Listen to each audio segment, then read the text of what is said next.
It's a strange thing, isn't it? We walk around with these amazing devices, connecting us to literally billions. Our social feeds are just overflowing. Right. And yet that feeling of being really connected, having those solid friendships you can count on, that can still feel, well, surprisingly hard to come by. It really can. You scroll through hundreds of people online and still get that little, Yeah. that ping of loneliness sometimes. That's the classic modern paradox, yeah. We have more ways to interact than ever before, Right. But that feeling of genuine, deep connection, sometimes it feels like it's getting rarer. Exactly. And that's precisely why we're doing this deep dive today. Yeah. We're getting into Smiley Poswolsky's book, Friendship in the Age of Loneliness. Right. Think of this less as just a summary and more like, well, your guide to maybe reigniting those connections, strengthening those bonds in a world that, frankly, can feel pretty fragmented. Yeah, and this isn't just the Cliff Notes. We've really dug into the core ideas, the author's own journey, some of those really interesting questions the book raises. Our goal is basically to pull out the most powerful insights, the stuff you can actually use in your life. The practical steps. Exactly. So if you're feeling a bit disconnected, or maybe you want to make your current friendships even better, or you just want to figure out how to be a better friend today, this is for you. We're hoping for some really useful takeaways, maybe a few aha moments. Fingers crossed. Our mission really is just to help you build stronger connections by unpacking what's inside this book. Okay, let's do it. Okay, let's unpack this. So, part 1, be more playful. What jumps out at me right away is this idea of bringing fun back into adult life, actual playfulness, as a key to connecting and, pushing back against that loneliness. It's so easy to lose that. It really is. And what's interesting is how reclaiming that playfulness directly fights the isolation that kind of creeps in, right? As we get bogged down with adult responsibilities. It's like we forget that just having fun together is fundamental. It connects us. So how do we start? Well, one of the first tools the book offers is creating a friend map. Sounds simple, maybe. Okay. But it's about intentionally visualizing your network. The author himself felt disconnected from old friends. Yeah. And this mapping exercise helped him see who he really wanted to reconnect with. He even did this charming thing, sending, back in the day, postcards. Oh, I like that. Yeah, with specific shared memories written on them. That personal touch, it feels really powerful. It's that intentional action, isn't it? It shifts friendship from something passive you hope happens to something active you actually nurture. And those postcards with the specific memories, that's such a tangible way to bridge the gap. Definitely. And building on that proactivity, the book gives some pretty direct advice. Trade screen time for friend time. Ah, the big one. Yeah. Seems obvious on the surface. Totally obvious, but in practice, it's like our screens have this magnetic pull, Oh, yeah. So the book really challenges you to, first, just notice your phone usage, and then consciously choose real-world interaction instead. Why is that so hard, though? Even when we know it affects our real connections. Well, I mean, our devices are literally designed for constant novelty, right? Little hits of validation. Dopamine thing. Exactly. That gives you that instant gratification. Trading that for the, let's be honest, often slower, more complex rewards of being with someone in person, that takes conscious effort. You have to reprioritize. It's a balancing act between the digital world and our actual human need for, physical presence. A very conscious rebalancing act. And this connects perfectly to the next idea, questioning what it means to be a grown-up. Okay. The author talks about his friend Brady and this thing called Camp Grounded. It's basically summer camp for adults. Really? Yeah. Intentional unplugging, immersing yourself in play. The core lesson seems to be if you give adults permission to just drop the serious facade and play, it dramatically cuts down loneliness and builds surprisingly strong bonds. It makes you think about those societal pressures, doesn't it? We equate being adult with being serious all the time. Right. But maybe more playfulness isn't immature. Maybe it's actually key to well-being and better relationship. Exactly. Then we meet Molly Sonsting, who calls herself a producer of play. Love that title. Oh, yeah. Her insight is that just trying new things is a powerful way to get that playful spark back. How so? She suggests small things, like do one new thing every day, or ask more unique questions in conversations. It's interesting how small shifts can have big ripples, right? Trying new stuff puts you in new places with new people.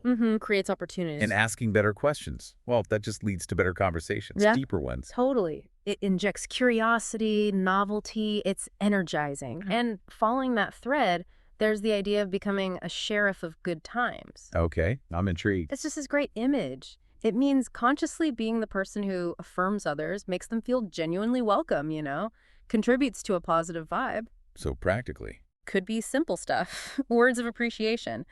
The book mentions fun things like acknowledgement stickers or just proactively offering help. It's about shaping the social environment, making it more inclusive. Exactly. Small acts that add up to a stronger sense of belonging. The book also links our work life to social well-being, which is interesting. Through a chat with Devajla about finding fulfilling work. Great. Work that actually means something to you. Yeah, not just chasing status or whatever. Pursuing that fulfillment and how that internal satisfaction can actually, radiate outwards. Foster connections, maybe even lead to finding love, like in the library example. It shows how interconnected everything is. When you feel whole and purposeful yourself. It impacts your interactions. You're more open, more engaged, more connectable, really. Definitely. Okay, so next one. Might make some people squirm a bit, but the book says, hug more, hug longer. Ah, okay. Physical touch. Yep. It points to research on the huge benefits, emotional and physical, of hugs. Meaningful physical contact between friends. There's actual science behind it. Oh, yeah. Research shows a hug lasting 20 seconds or more releases oxytocin. A bonding hormone. Exactly. Which lowers stress, increases trust. So it's not just a quick pat, it's about that sustained connection. That's fascinating about the oxytocin. It's not just a social gesture, it's biological. Right. And following that physical theme, it encourages us to get into your body, referencing Kyla Sokol-Ward and Bailey Robinson. What does that mean exactly? It's about fostering deeper self-awareness, a more embodied sense of our emotions within friendships. The idea is connecting internally helps us connect better externally. Moving beyond just surface chat. Yeah. A more whole-person approach to friendship. Precisely. Being more tuned into yourself lets you bring more authenticity to your interactions. Makes sense. Then there's generosity in communities. Wherever you go, bring an offering. Okay. Literally bring something. Not necessarily physical things. It's more about proactively engaging through acts of service without expecting anything back. Just contributing. Shifting focus from getting to giving. Exactly. That spirit of generosity can be a powerful catalyst for connection. And the last one in this playful section is open your world. Yeah, basically working through that fear we sometimes have of connecting with strangers, especially in new places. Using Joanna Miller's example of just reaching out in small ways. Right. Challenging those self-imposed limits. Recognizing that friendship opportunities can pop up anywhere if we're just a bit more open. Okay, so that wraps up part 1, injecting playfulness, openness. Now part 2, be a better friend. This feels like the real meat of it, nurturing those connections. Absolutely. This is about the inner work, the practices that let friendships really thrive. And the first point is fundamental. Belong to yourself first. Ooh, deep. Yeah, the author reflects on this after a trip, drawing on people like Brené Brown and Fred Rogers. It boils down to self-love, inner acceptance as the foundation for genuine connection. But it's not always easy, right? The book acknowledges that. It does. It adds that important nuance. Achieving total self-acceptance isn't straightforward for everyone. Which is so true. It's often a journey, and maybe good friendships actually help with that self-acceptance process. Exactly. Supportive friends can provide that space. Then, a really crucial topic. Destigmatize mental health. Yes, so important. It features Dr. Emily Anhalt, who talks about emotional fitness being just as vital as physical fitness. I like that framing. Yeah, and it positions therapy not as weakness, but as proactive self-care. And talking openly about our emotional state can actually strengthen relationships. It normalizes it, makes it okay to not be okay sometimes, and to talk about it with friends. Exactly. Fosters that culture of openness and support without judgment. Then Ramon Frey advises us to lose the agenda in friendships, shifting away from thinking, what can I get out of this friendship? And moving towards just valuing the connection itself. Genuine curiosity, respect, being present, not transactional. Appreciating the relationship for its own sake, that feels much more authentic. It builds a stronger bond. Then the friendship between Janine Sorrentalo and Mike Stone is used to illustrate come as you are. Okay. Their connection is built on total authenticity, acceptance, a safe space for vulnerability, honest talks, the good and the bad. That highlights the power of non-judgment, doesn't it? Feeling safe to be your actual self, flaws and all. Absolutely. Then Evan Kleiman introduces a really practical tool, the emotional bandwidth check. How's that work? It's basically consciously checking in with yourself. How much emotional energy do you have right now? And communicating that to a friend before diving into heavy topics. Oh, that's smart. Like, hey, I want to hear about this, but just letting you know I'm feeling a bit drained today. Exactly. Yeah. Mindful communication, making sure both people are actually in a space to engage and support each other properly. Respecting boundaries and capacity. I like that. Then Christine Lay talks about her platinum rule, Which is? treating yourself and others as their best selves. And she emphasizes being a proactive hype person for your friend. Like a cheerleader. Sort of. Actively celebrating their wins, encouraging them through struggles, even connecting them with others in your network. Active, enthusiastic support. Yeah. Being their champion. Exactly. The book also tackles workplace connection, especially with remote work, talking about having a closet of trust at work. A closet of trust. Yeah, it means intentionally creating chances for real interaction with colleagues, sharing experiences, emotions, building camaraderie, even when you're not physically together. Recognizing that work relationships matter for our well-being, and we need ways to build trust, even virtually. Then comes some advice that sounds counterintuitive maybe, but it's crucial. Start saying no. Ah, boundaries. Yes. Yeah. The author argues that real maturity involves knowing your limits, prioritizing your own well-being. And that actually leads to better friendships because you're not running on empty. Because you're showing up whole, not depleted. Setting boundaries prevents burnout, which definitely impacts friendships. It's self-preservation, which ultimately benefits everyone. It's not selfish. Right. And finally, in part 2, it tackles a common frustration. Be less flaky. Oh, yes. The bane of many friendships. It contrasts communication styles and basically says, be more decisive, be reliable when you make plans. It's a clear signal of how much you value the friendship and their time. Consistency, reliability. They build trust. Being less flaky just shows respect. Absolutely fundamental. Okay, so moving from being a better friend to actively doing things. Part 3 is about how we invest in friendship. Recognizing it takes ongoing effort, like any important relationship. Exactly. Friendships need consistent time, energy, emotional input to really flourish. And the first key, start slow. Don't force it. Right. Especially in networking contexts. The book champions the slow build friendship. Meaningful connections need time, shared experiences to grow organically. It mentions Brene Brown's marble jar analogy. Yes, and research suggesting it takes around 90 hours of shared time to go from acquaintance to real friend. Wow, 90 hours. That really puts it in perspective. It does. Deep bonds aren't instant. They're built from lots of smaller interactions over time. Then there's the advice to always go on a second date. Treating potential friendships like dating, essentially. Be intentional about following up after you first meet someone. It mentions someone named Sahar using a friendship card to invite new people to regular things. A concrete way to express interest. Yeah, and it touches on the mere exposure effect, that psychological thing where just being around someone more makes you like them more. Familiarity breeds liking, basically. So seeing someone repeatedly helps. That intentional follow-up is key to get past just pleasantries. The second date idea encourages actively pursuing the connection. Okay. And related to that, the book stresses going deep rather than wide. Quality over quantity. Yes.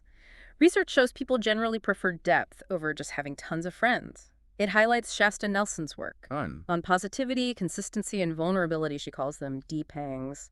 These are crucial for real intimacy in friendships. So a few strong, meaningful friendships often feel better than a huge network of surface ones. It really seems to be about the depth of connection, and we also need to honor the one-on-one. Why is that important? The book emphasizes the unique value of individual time for deeper conversations.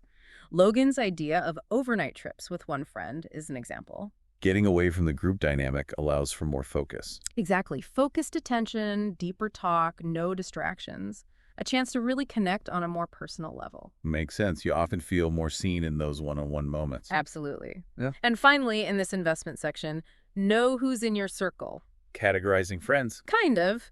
Using concentric circles. Tier 1, closest confidants. Tier 2, good friends. Tier 3, more casual acquaintances. And the point is, it helps you understand your relationship dynamics. Be more intentional about where you put your energy. It's a framework for assessing your social world and consciously nurturing the most significant ties. okay, investing is key.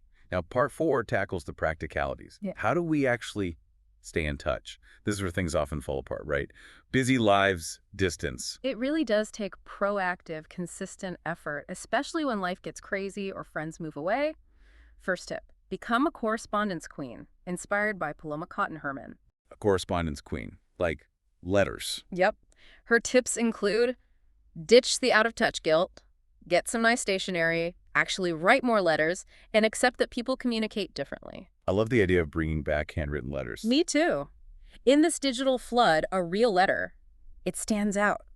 It shows care, intention, in a way an email often can't. It's tangible. The book also suggests sending a video love letter, using platforms like Tribute or apps like Marco Polo. Why video? It's just super effective for conveying emotion, strengthening connection, especially long distance.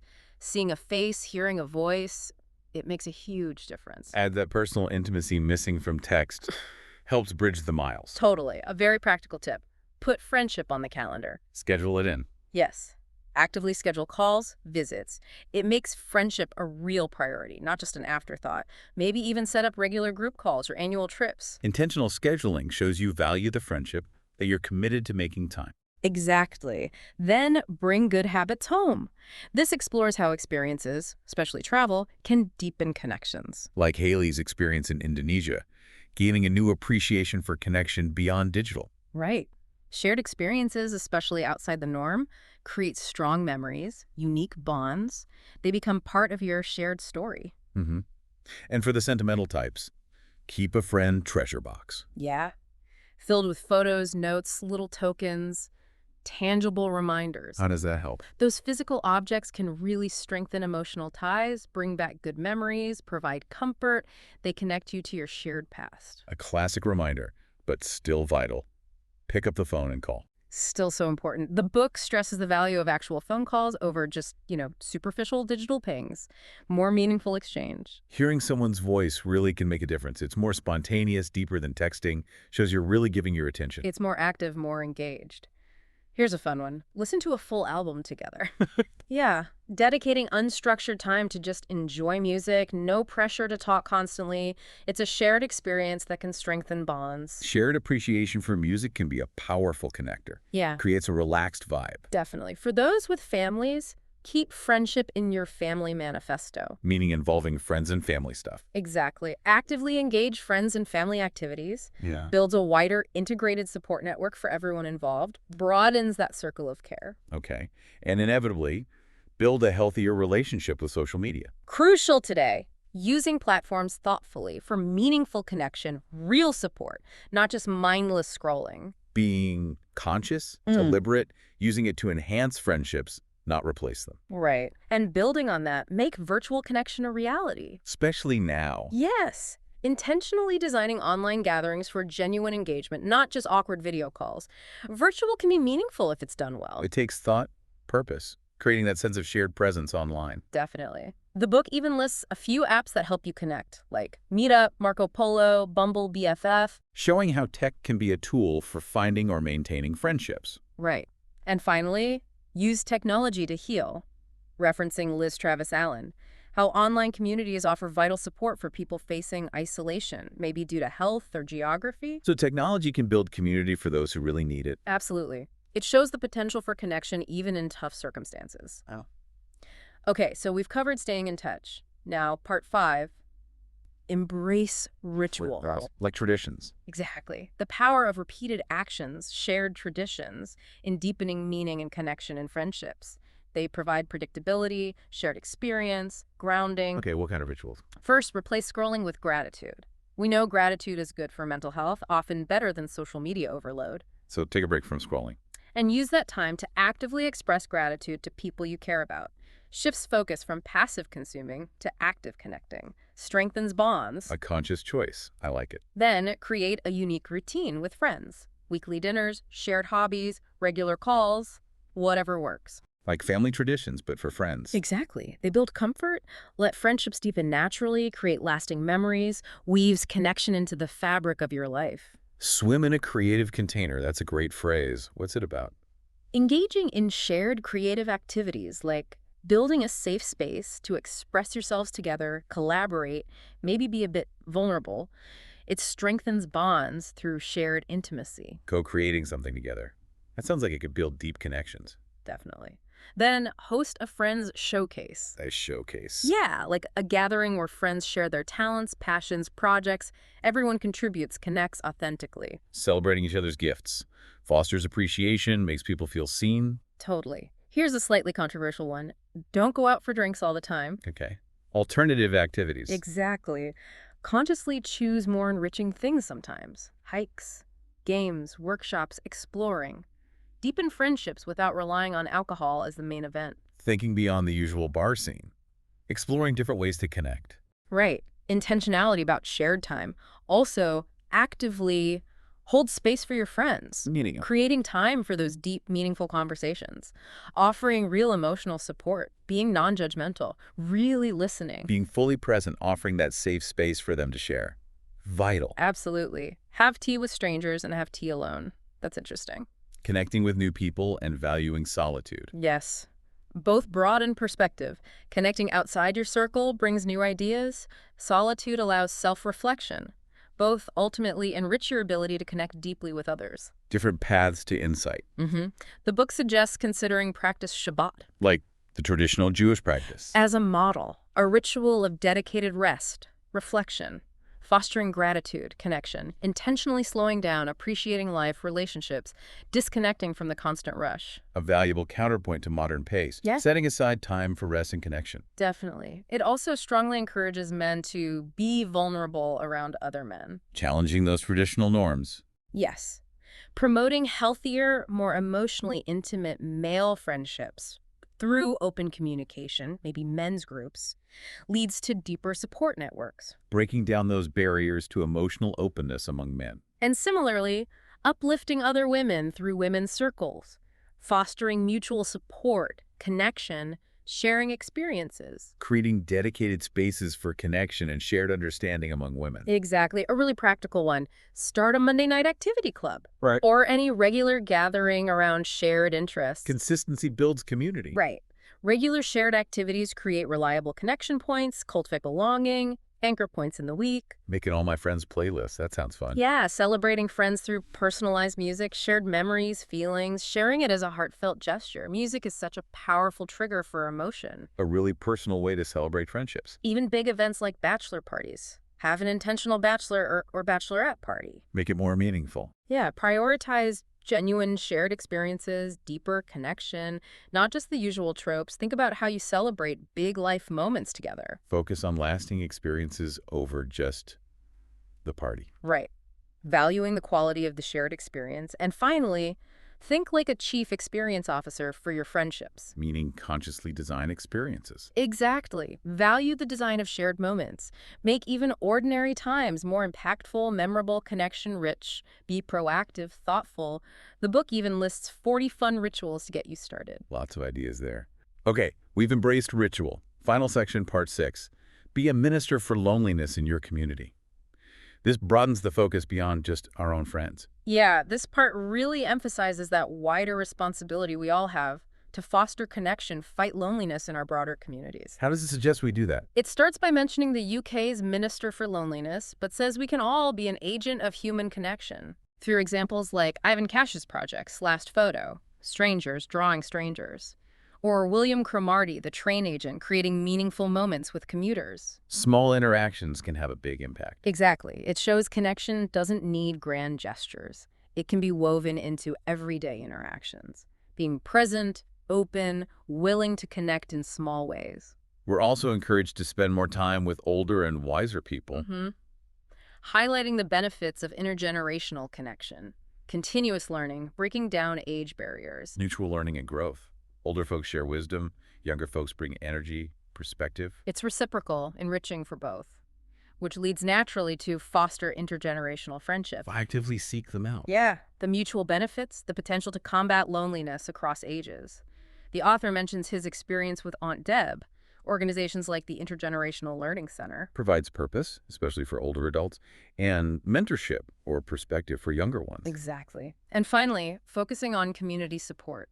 Create a support system for new parents. Recognizing how isolating that time can be. Yes. Highlighting that isolation and suggesting practical ways friends and community can offer crucial support, practical and emotional. Supportive friendships make a huge difference then. Even small acts of kindness matter. Immeasurably. It's about showing up during a vulnerable time. Okay, that brings us to the afterward. You have to decide what kind of friend you want to be. It feels like the core message. Yeah, it really ties everything together and leaves you with this personal call to action. The author reflects on that campgrounded experience Underscoring connection's impact. and shares that incredibly moving story of his friend Levi. Facing a serious diagnosis, Levi's message about gratitude, love, connection, it's powerful. A stark reminder of what truly matters are connections. Cherishing moments, reaching out. It resonates deeply. Absolutely. So ultimately, the book leaves us with that question, right? What kind of friend do you choose to be? Yeah. It's a strong push to make authentic human connection a real priority, cutting through all the other noise pulling at our attention. Being intentional, choosing connection over other stuff. Exactly. Consciously cultivating those meaningful relationships. So wrapping up this deep dive, a few key things really stand out for me. First, just how powerful bringing back playfulness into adult life can be. Yeah. For connection, for fighting loneliness. Surprisingly powerful. Second, the absolute need to be intentional. To consistently invest time, energy, emotion in friendships like any vital relationship. Treat them as important.